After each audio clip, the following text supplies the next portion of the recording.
To grace the event, we have with us Honorable Union Minister for Health and Family Welfare and Chemicals and Fertilizers, Government of India, Shri Dr. Mansukh Mandavia ji. We are also graced with the presence of Dr. V.K. Paul, Member, Niti Aayog, Government of India.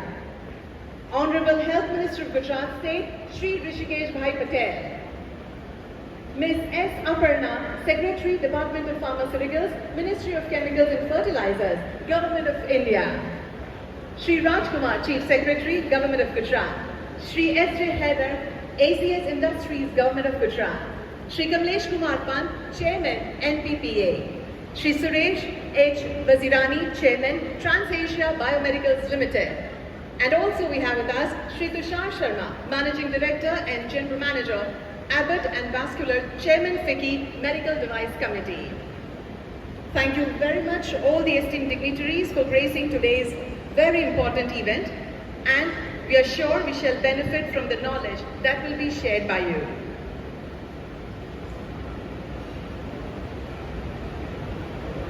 I now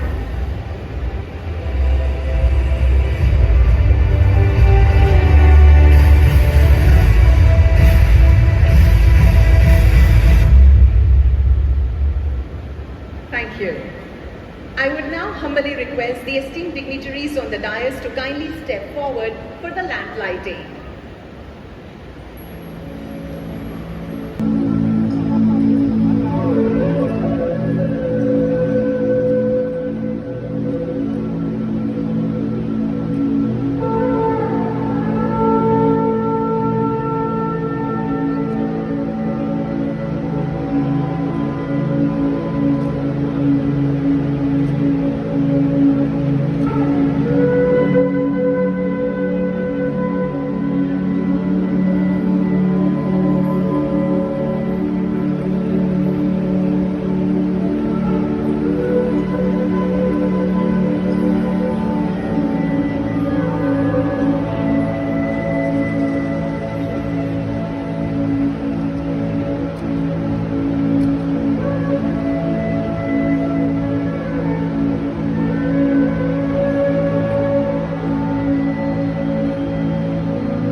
Thank you, everyone. May Almighty always keep us blessed. When we have such esteemed dignitaries to grace this important event of today, we would like to welcome them now. Foremost, I would like to request Ms. S. Aparna, Secretary, Department of Pharmaceuticals, to kindly welcome Honorable Chief Minister of Gujarat, Shri Bhupendra Bhai Patel, with a shawl and a green certificate.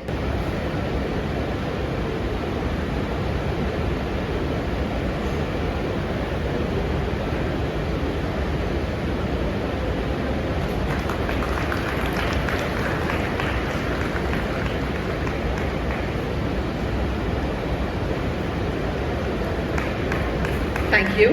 I would now like to request Shri Kamlesh Kumar Pant, Chairman, NPPA, to kindly welcome Honorable Union Minister Shri Mansukh Mandavia ji with a shawl and a green certificate.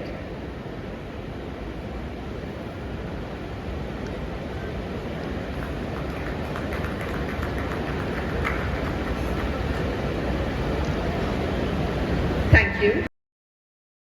I would like to brief our dignitaries and participants that a structured buyer-seller meet is happening at MedTech Expo, for which 200 plus foreign delegates from 53 countries are present amongst us. Let's watch a short video to recognize their participation.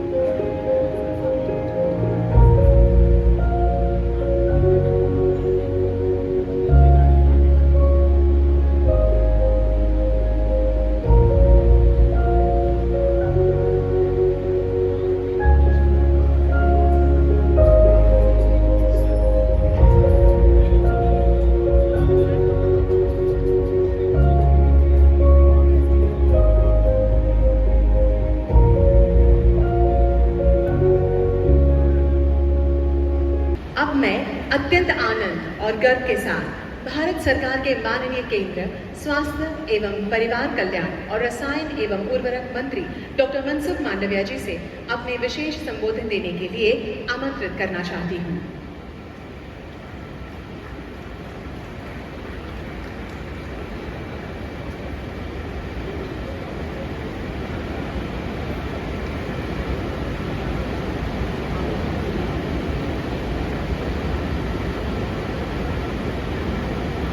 G20 summit अंतर्गत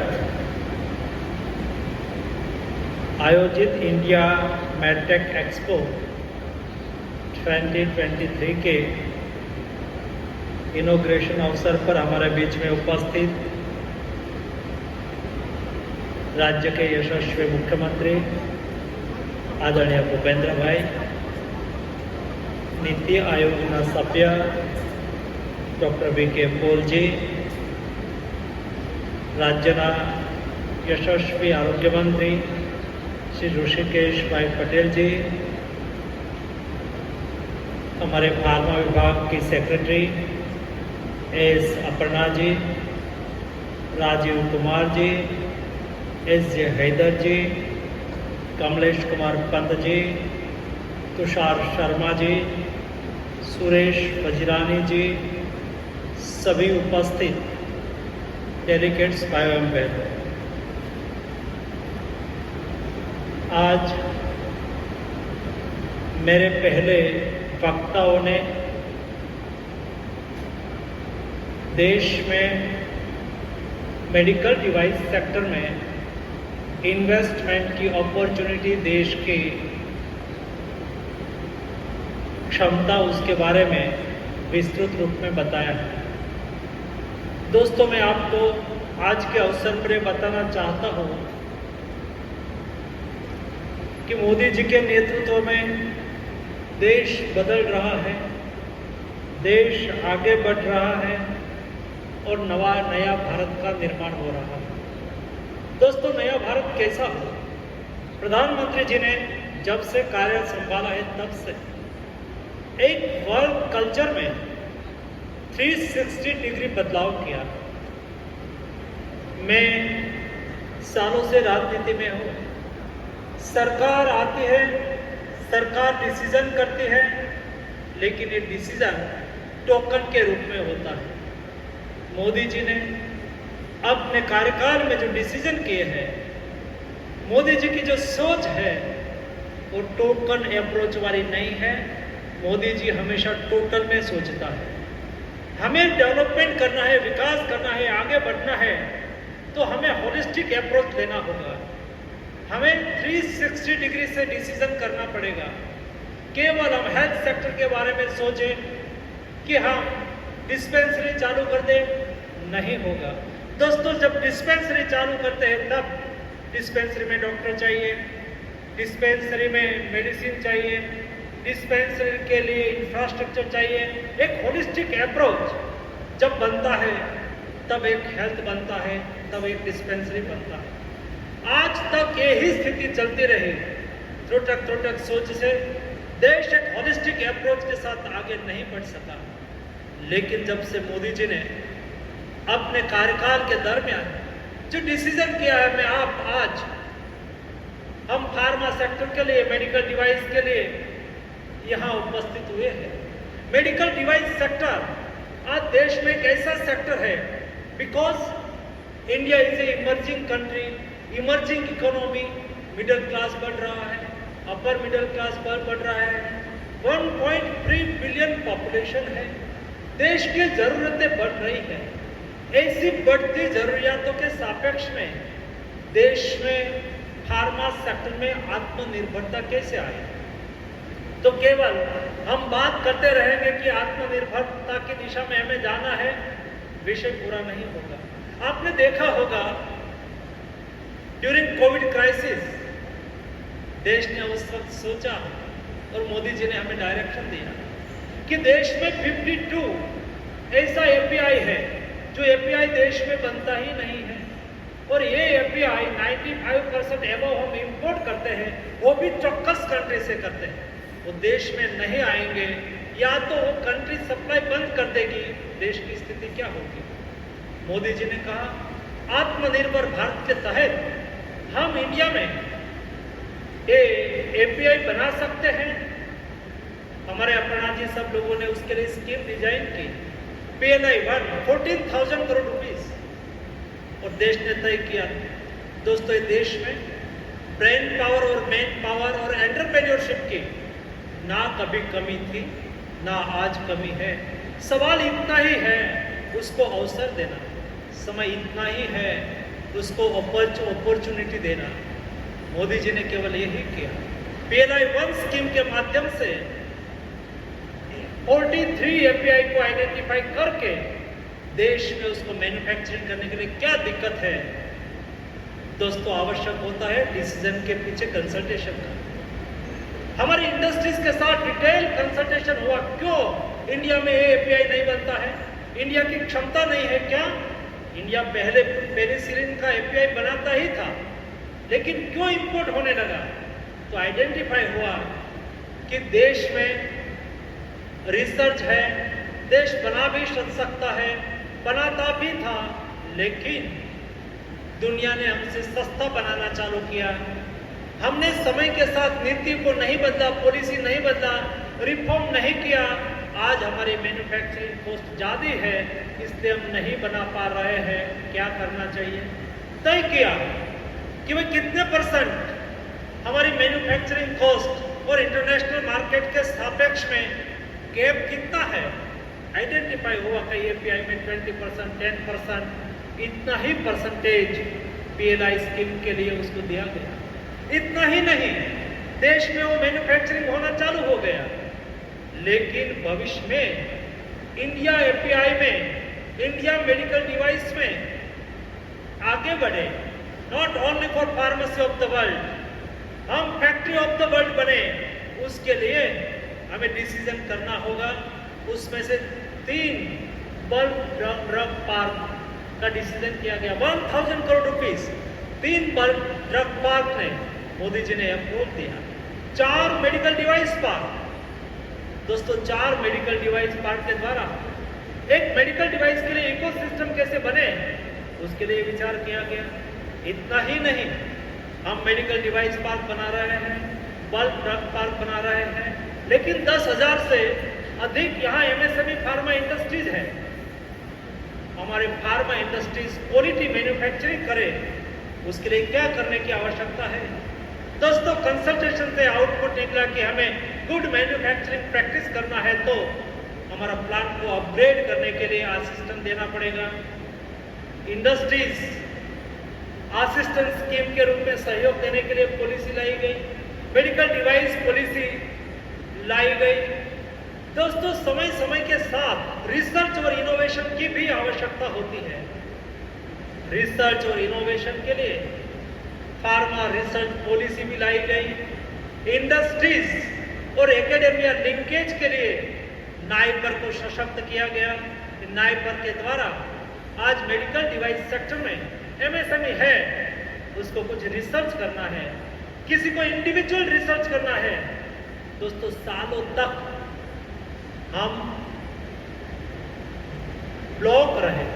हमारे ICMR के institute, हमारे NIPER institute सरकार के लिए दिया गया, research ही करते रहे, लेकिन इंडस्ट्रीज, कोई एंटरप्रेन्योर्स, कोई रिसर्च साइंटिस्ट, कोई इनोवेटर, वो भी रिसर्च करना चाहे तो गवर्नमेंट का ये दायित्व होना चाहिए, उसके लिए विंडो ओपन होना चाहिए। दोस्तों, मोदी जी ने ICMR की सभी रिसर्च इंस्टीट्यूट, वन हेल्थ के इंस्टीट्यूट, दोस्तों नाइपर, जिसको भी रिसर्च करना है प्रोजेक्ट बेस्ड रिसर्च कर सकते हैं, उसके लिए विंडो ओपन कर दिया गया। एक होलिस्टिक अप्रोच के साथ हम मेडिकल डिवाइस सेक्टर में, फार्मा सेक्टर में आगे बढ़ रहे हैं। आज देश में 70% मेडिकल डिवाइस हम इंपोर्ट कर रहे हैं। देश में मैन्युफैक्चरिंग करने के लिए, इकोसिस्टम क्रिएट करने के लिए क्या करना चाहिए। दोस्तों, आप यहाँ जो एग्जीबिशन बनाया है ना, दोस्तों मैं दुनिया में बहुत, मुझे आना जाना रहता है, कई ऐसी इवेंट में मैं जाता हूँ, एग्जीबिशन देखता हूँ, लेकिन मेरा सुझाव है, मैंने आज का एग्जीबिशन देखा नहीं है, लेकिन जिन्होंने देखा उन्होंने मुझे बताया है, मेरा आग्रह है कि दोस्तों एग्जीबिशन देखना। ये एग्जीबिशन ऐसे बनाया गया है जब कोई रुचिपूर्वक ये मेरी देश की मेडिकल डिवाइस इंडस्ट्रीज को अट्रैक्ट करने के लिए, उसको बढ़ावा देने के लिए जो एक होलिस्टिक कमिटमेंट है, जब सरकार सोचती है, मेरा एक एक ऑफिसर सोचता है, मेरी इंडस्ट्रीज सोचती है, एक साथ में मिलके बेस्ट प्रैक्टिस, बेस्ट एग्जीबिशन कैसे करा जा सकता है। दोस्तों, हम हिंदुस्तान के लोग हैं, हमारे पास गीता जैसे शास्त्र है जो हमें कर्मयोग सिखाता है, दोस्तों हमें भक्ति योग सिखाता है। मैं मानता हूं कि जब आप कमिटमेंट के साथ कोई काम करते हैं ना, तो उसका आउटपुट भी बेस्ट होता है। हमारे लिए सभी चीज कॉमर्स नहीं होती है भाई, कई चीज कॉमर्स होती है। फॉर एग्जाम्पल, आप रेस्टोरेंट पे जाके खाना खाते हैं, वहां ब्रेड बनती है, वहां समोसा बनता है, दोस्तों बनाने वाले के लिए एक कॉमर्स है। लेकिन जब ये खाना, ये ब्रेड, ये समोसा, ये स्वीट आपके घर में बनते हैं, और घर में बनने के अलावा भी जब माँ बनाती है अपने बच्चे के लिए, तब उसमें प्रेम मिल जाता है। और जब प्रेम के साथ माँ अपने बेटे के लिए खाना पकाती है, तो दोस्तों एक कर्मयोग के साथ भक्ति योग मिल जाता है, उसका आउटपुट बेस्ट से बेस्ट होता है। मैं अपर्णा जी और उसकी टीम को अभिनंदन देना चाहता हूं, जिन्होंने इतना बेस्ट यहाँ एग्जीबिशन बनाया है। दोस्तों, मैं अवश्य मानता हूं मेडिकल डिवाइस सेक्टर के लिए आज ऑटोमेटिक रूप से एफडीआई को ओपन किया गया है। हर दिन मुझे कोई न कोई दुनिया की मल्टीनेशनल कंपनी आके मिलती है, उसका सीईओ आके मिलता है। हमें सद्भाग्य ये बात का है कि मल्टीनेशनल कंपनी दुनिया की कोई भी कंट्री की हो, लेकिन उसका सीईओ इंडियन, ज्यादातर कंपनी का सीईओ इंडियन होता है। और जब आके मुझे मिलता है कि हमें मेडिकल डिवाइस सेक्टर में इंडिया में इन्वेस्ट करना है, आप लोगों ने मेडिकल डिवाइस सेक्टर में बहुत रिफॉर्म किया है, पॉलिसी रिफॉर्म किया है, इकोसिस्टम क्रिएट की है, हम इंडिया में इन्वेस्ट करना चाहते हैं। दोस्तों, ये एक्सपो G20 समिट के साथ अहमदाबाद में इसलिए रखा है, Ahmedabad is a best destination of investment in medical device sector. Gujarat एक बेस्ट डेस्टिनेशन है, यहाँ बनी हुई इकोसिस्टम है, एंटरप्रेन्योरशिप भी है, स्किल मैन पावर भी है, और दोस्तों गवर्नमेंट की, स्टेट गवर्नमेंट की और सेंट्रल गवर्नमेंट की विल भी है। उसका लाभ लेके आप गुजरात में और इंडिया में इन्वेस्ट करिए, और समय समय पर आप आपका सुझाव भी हमें देते रहिए, आप आपका इनपुट्स भी हमें देते रहिए। हम हमेशा ट्रांसपेरेंट पॉलिसी पर आगे बढ़ते हैं। हमारे लिए इंडस्ट्रीज ही सब कुछ है। हम जो भी डिसीजन करते हैं इंडस्ट्रीज के साथ कंसल्टेशन के आधार पर करते हैं, इंडस्ट्रीज के सुझाव के आधार पर करते हैं। हम कोई पॉलिसी बनाते हैं, दोस्तों टेबल पर बैठ के मेरे 5 अफसर और एक मिनिस्टर बैठ जाते हैं, पॉलिसी नहीं बनती है। उसके लिए डिटेल्ड स्टेक होल्डर कंसल्टेशन होता है, और उसमें से जो निकलता है वो हमें आगे बढ़ाने में सुविधा कर देता है। यही सुविधा के साथ दोस्तों में आगे बढ़ना है। मैं अपेक्षा करता हूं कि आप लोग 2 दिन इस समिट में उपस्थित रह के अपना इनपुट्स भी दें, आपका एक्सपीरियंस भी शेयर करें, और भविष्य में हम मेडिकल डिवाइस में इंपोर्ट डिपेंडेंसी को कम करें और देश को मेडिकल डिवाइस सेक्टर में आत्मनिर्भरता की ओर आगे ले जाए, ये ही आपसे अपेक्षा। धन्यवाद।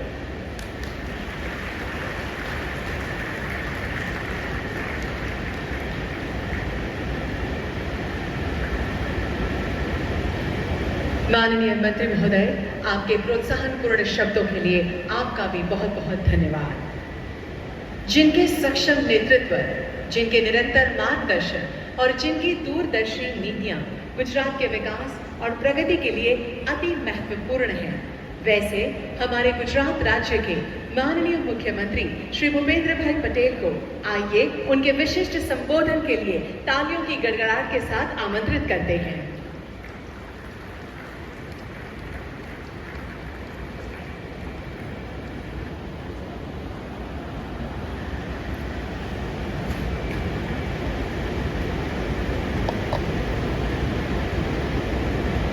डिस्टर्ब થયું?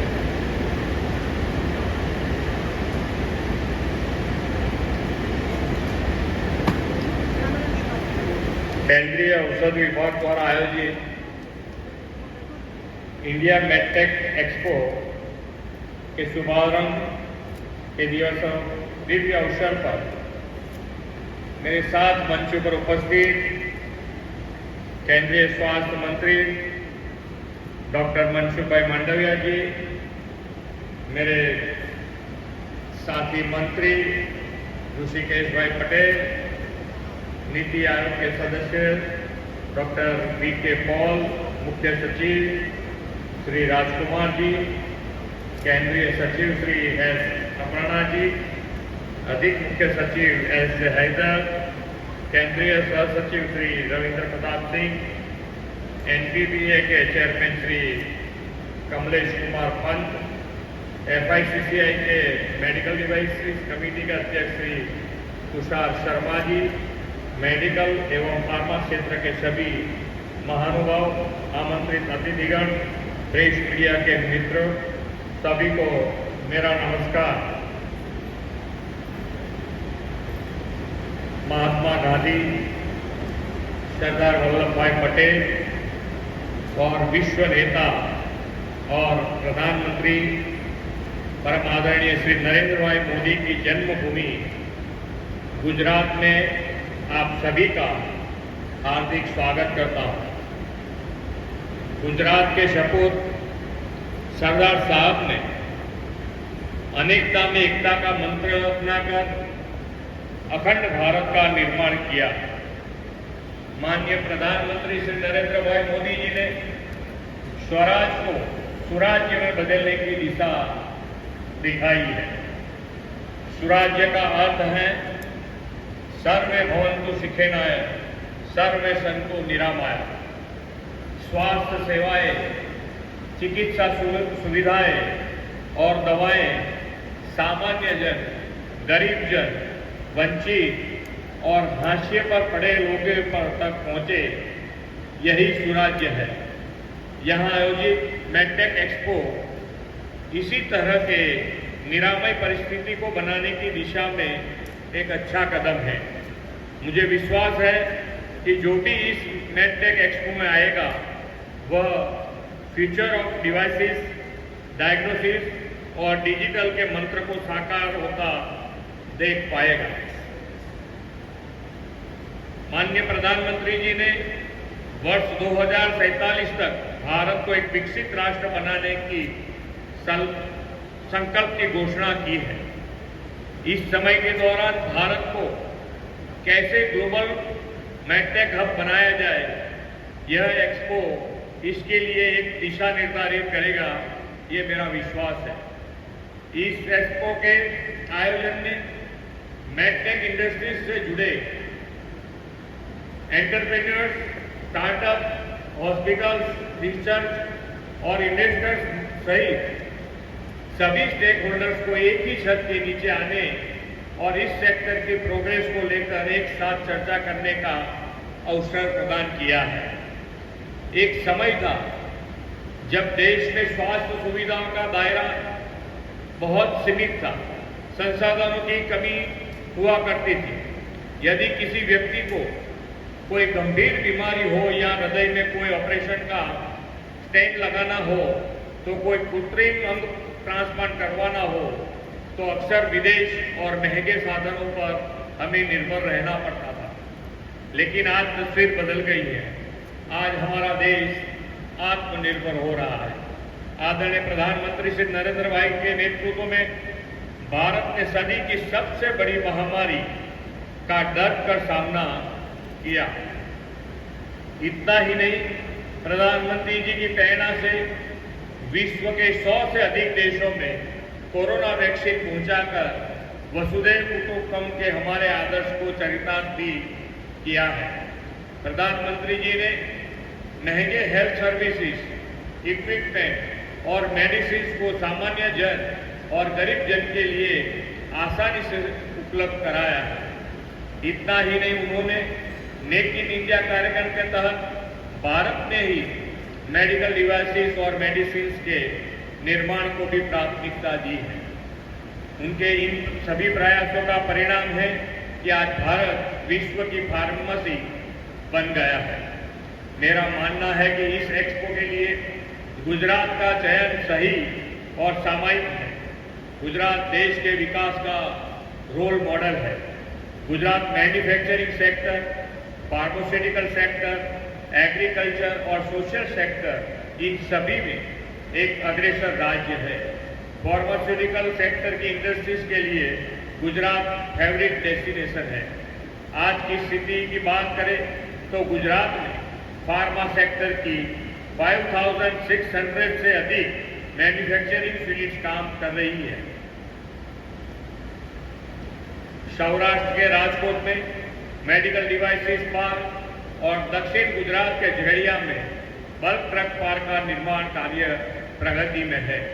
कोरोना से रक्षा के लिए पहले ही 100% इंडिजीनियस कोवैक्सीन की गुजरात के अंकलेश्वर में भारत बायोटेक द्वारा उत्पादित की गई है। कार्डियक हाईटेक स्टेंट भी पूरे देश को गुजरात से मिल रहे हैं। हाईटेक स्टेंट की देश की 14 उत्पादक कंपनियों में से 11 गुजरात में है। हाईटेक इंट्राओक्युलर लेंस के उत्पादन में गुजरात का कंट्रीब्यूशन 50% है। ऑर्थोपेडिक इम्प्लांट इंस्ट्रूमेंट के उत्पादन में भी गुजरात लीड ले रहा है। विशेषकर राजकोट, अहमदाबाद और बड़ौदा में बहुत ही अधिक संख्या में इसकी प्रोडक्शन यूनिट कार्यरत है। भारत के कुल फार्मास्यूटिकल मैन्युफैक्चरिंग में गुजरात की हिस्सेदारी 33% है। गुजरात में आज लगभग 1084 मैन्युफैक्चरिंग यूनिट WHO के GMP मानकों के अनुसार कार्य कर रही है, जो पूरे देश में ऐसे कुल यूनिट का 34% है। गुजरात में फार्मा सेक्टर में कम लागत पर उच्च गुणवत्ता वाले रिसर्च और डेवलपमेंट सुविधा भी मौजूद है। गुजरात मेडिसिन और फार्मास्यूटिकल के सेक्टर में एक लीडिंग एक्सपोर्ट करने वाला राज्य है।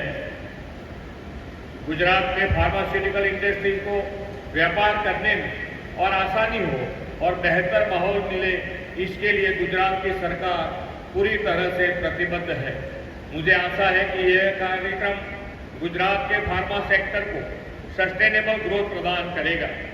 जनवरी 2024 में आयोजित होने जा रहे वाइब्रेंट समिट में सहभागी होने के लिए मैं मेडिकल इंस्ट्रूमेंट्स और फार्मा सेक्टर के जुड़े उद्यमी को आमंत्रित करता हूं। इस मेडटेक एक्सपो के आयोजन के लिए मैं एक बार फिर आप सभी को बहुत बहुत बधाई देता हूं और अपनी वाणी को विराम देता हूं। भारत माता की जय, वंदे मातरम, जय जय गरवी गुजरात।